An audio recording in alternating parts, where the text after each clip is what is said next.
लोकसभा वेंचणूक लागीं पावला। हे फाटभुंयेर भाजपा कडल्यान 2024 वर्साच्या लोकसभा वेंचणुके खातीर राज्य प्रभारींची नेमणूक जाल्या। गोंयचे वेंचणूक प्रभारी म्हूण आशीष सूद हांची नेमणूक जाल्या। गिरीबाब, आयज भाजपान इलेक्शन प्रभारी सूद हांकां जाहीर केला। आता कशे तरेन तुमची तयारी लोकसभे खातीर फुडें वयता? आता म्हाका दिसता जे आशीष बाब सूद आसात, म्हणजे जे दिल्लीच्या BJPचे एक सिनियर लिडर आसात, तांची नेमणूक जाल्ल्यामुळे एक वेगळी गती फूल कॅम्पेनाक येतली।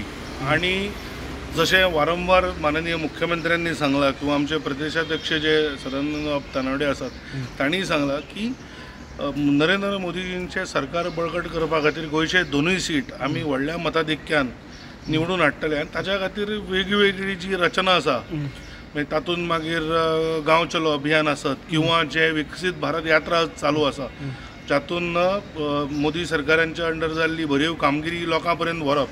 तर हे विविध विशय घेवन आमी लोकां पर्यंत वतले। म्हणजे पयरूच तुमी पळयलां आसतलें माननीय प्रधानमंत्र्यांनी जे फर्स्ट टायम वोटर्स आसा तांचे कडेन एक संवाद साधलो।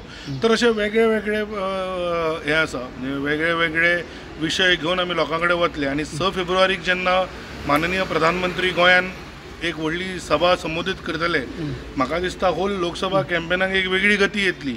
आणि दोनूय सीट हे ह्या खेपे आमी नरेंद्र मोदीजींक भाजपाच्या तर्फे दितले हे हांव सांगूंक सोदतां।